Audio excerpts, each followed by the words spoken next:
Maharashtra diaries में आज हम बात करेंगे ठाकरे ब्रांड की। क्या मुंबई समेत महाराष्ट्र से ठाकरे ब्रांड खत्म हो गया है और क्यों बीजेपी और बीजेपी की सहयोगी पार्टियां इस तरह की बातें मुंबई समेत महाराष्ट्र में कर रही है। इसके अलावा बात करेंगे मनोज जरांगे पाटिल की, जिन्होंने एक बार फिर से बड़े पैमाने पर आंदोलन करने की बात कही है और बीजेपी को सबक सिखाने की बात कही है। किस तरह से मनोज जरांगे पाटिल मुंबई में कूच करना चाहते हैं, ये भी आपको बताएंगे। साथ ही साथ बात करेंगे महाराष्ट्र के नागपुर की सड़कों पर हुए गड्ढों की। इन गड्ढों को लेकर किस तरह से नागपुर में कांग्रेस की तरफ से आज विरोध प्रदर्शन किया गया। चलिए विस्तार से इन तीनों खबरों की चर्चा करते हैं। नमस्कार, आप देख रहे हैं लोकमत हिंदी। मेरा नाम है सुन कनौजी।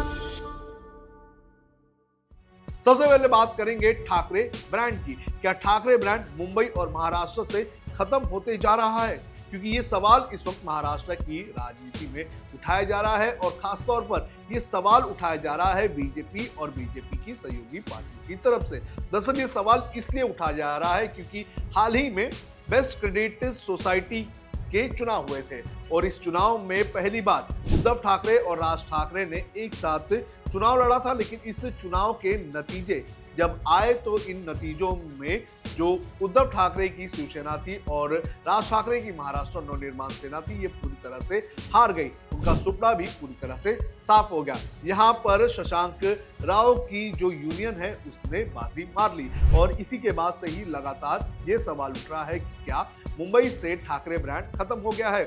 जब ये चुनाव के नतीजे आए तो उस चुनाव के नतीजों के बाद शिवसेना भवन के बाहर बीजेपी की तरफ से ये पोस्टर लगाया गया कि ठाकरे ब्रांड खत्म हो चुका है। और उसके बाद अब रिपब्लिकन पार्टी ऑफ इंडिया के प्रेसिडेंट और केंद्रीय मंत्री रामदास आठवले ने भी एक बयान देते हुए ये कहा कि ठाकरे ब्रांड खत्म हो गया। उन्होंने क्या कहा?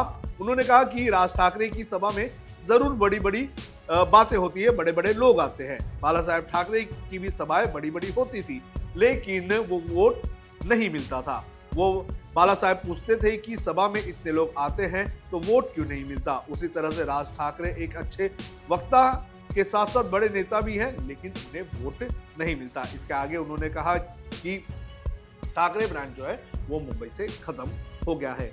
लेकिन जो बेस्ट क्रेडिट सोसाइटी का जो चुनाव था, क्या उस चुनाव के आधार पर हम ये कह सकते हैं कि क्या ठाकरे ब्रांड खत्म हो चुका है? ये कहना मुझे लगता है बहुत जल्दबाजी होगी, क्योंकि बेस्ट क्रेडिट सोसाइटी जो कि बीएमसी के अंदर आने वाली एक संस्था है, उसके चुनाव की अगर बात करें तो वो चुनाव काफी छोटा है। यहाँ पर 15,000 से 18,000 ही वोटर है और यहाँ पर गुटबाजी बड़े पैमाने पर चलती है। तो इसके आधार पर यह कहना कि ठाकरे ब्रांड मुंबई में खत्म हो गया है, तो ये इस वक्त काफी जल्दबाजी होगी।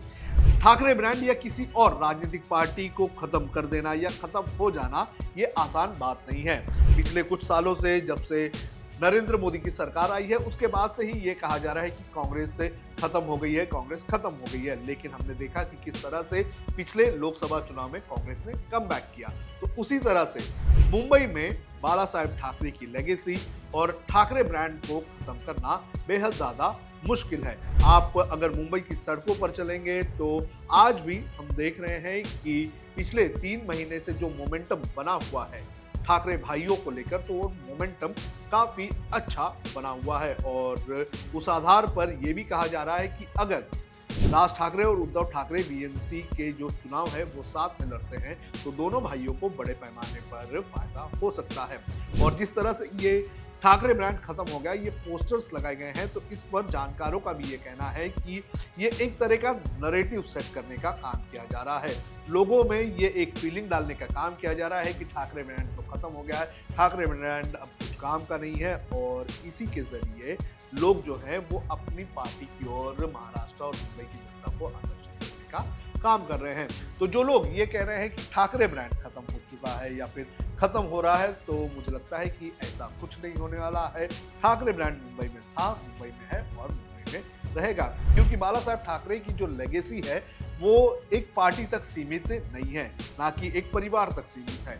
उनकी लेगेसी जो है वो बड़े पैमाने पर हर एक पार्टियां इस्तेमाल करती है, फिर चाहे वो कांग्रेस हो, फिर चाहे खुद बीजेपी हो या फिर एकनाथ शिंदे की शिवसेना, ये सभी बाला साहेब ठाकरे की बात करते हैं। और बीजेपी शिवसेना की बात करें तो वो खुद बाला साहेब और की जो लेगेसी है उसे आगे लेके जाने की बात करते हैं। तो ऐसे में ये कह देना एक 15,000 के वोटर्स के चुनाव में ये कह देना कि इसकी वजह से जो ठाकरे ब्रांड है वो खत्म हो जाएगा, तो ये कहना बहुत ही जल्दबाजी होगा।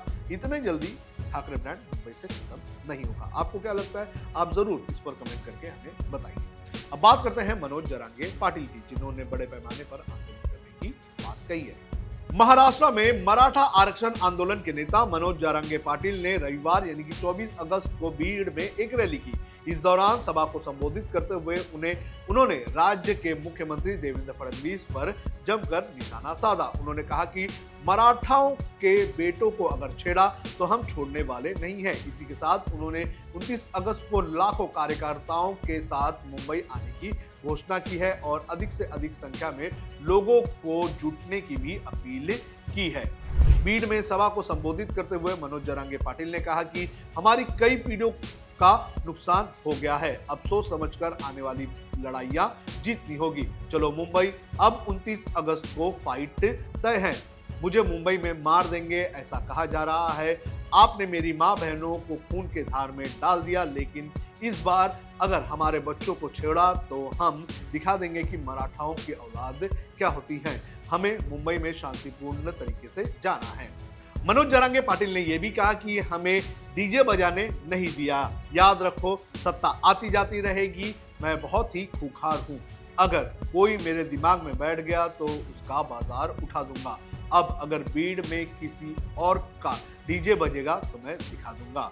जरांगे ने सवाल उठाते हुए यह भी कहा कि मेरी जात को कोई बेवजह छेड़ेगा तो मैं उसे छोड़ूंगा नहीं। सीएम फडणवीस डीवाईएसपी को छोटी मोटी हरकतें करवा रहे हैं। मेरी जात शांतिपूर्ण मांग कर रही है, लेकिन जानबूझकर भड़काया जा रहा है। क्या डीजे बजाना मराठाओं को उकसाने का मुद्दा है? क्या फडणवीस की साजिश थी कि भीड़ में दंगा करवाया जाए?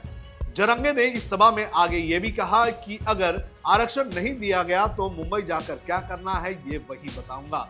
अब सरकार के पांव उखड़ गए हैं। मराठाओं की मांगों को नजरअंदाज किया गया है। मेरे बच्चों का सवाल है, इसलिए मुझे मुंबई जाना है। अगर आप हमारी मांगे पूरी करेंगे तो हम मुंबई नहीं आएंगे। यहीं से मंत्रालय पर गुलाल फेंक देंगे। लेकिन समाज के लोगों से अपील है कि कोई हिंसा ना करे, ना पथराव, ना आगजनी की जाए। तो इस तरह से मनोज जरांगे पाटिल ने मुंबई कूच करने की बात कही है। हालांकि इस पूरे मामले पर महाराष्ट्र के मुख्यमंत्री देवेंद्र फडणवीस का भी बयान आया है।